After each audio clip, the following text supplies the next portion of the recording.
Nana by Émile Zola. Read by Leighton Pugh for Naxos Audiobooks. Chapter 1. At 9 o'clock in the evening, the body of the house at the Théâtre des Variétés was still all but empty. A few individuals, it is true, were sitting quietly waiting in the balcony and stalls, but these were lost, as it were, among the ranges of seats whose coverings of cardinal velvet loomed in the subdued light of the dimly burning lustre. A shadow enveloped the great red splash of the curtain, and not a sound came from the stage, the unlit footlights, the scattered desks of the orchestra.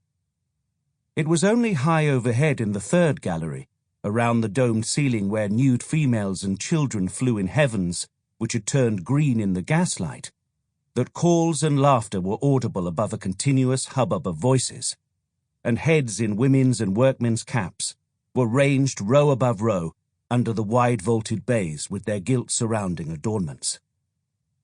Every few seconds an attendant would make her appearance, bustling along with tickets in her hand and piloting in front of her a gentleman and a lady who took their seats, he in his evening dress, she sitting slim and undulant beside him, while her eyes wandered slowly around the house.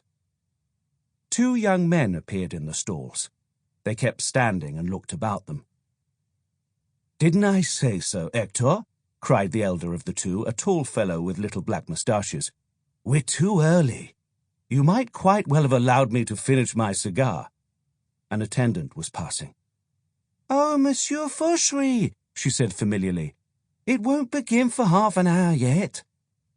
"Then why do they advertise for 9 o'clock?" muttered Hector, whose long, thin face assumed an expression of vexation. "Only this morning, Clarisse, who's in the piece, swore that they'd begin at 9 o'clock punctually."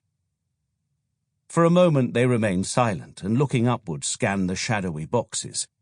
But the green paper with which these were hung rendered them more shadowy still. Down below, under the dress circle, the lower boxes were buried in utter night. In those on the second tier there was only one stout lady who was stranded, as it were, on the velvet-covered balustrade in front of her.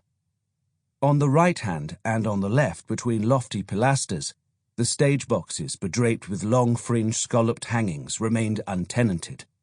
The house, with its white and gold relieved by soft green tones, lay only half disclosed to view, as though full of a fine dust shed from the little jets of flame in the great glass lustre. "Did you get your stage box for Lucy?" asked Hector. "Yes," replied his companion, "but I had some trouble to get it. Ugh, there's no danger of—" Sample complete. Ready to continue?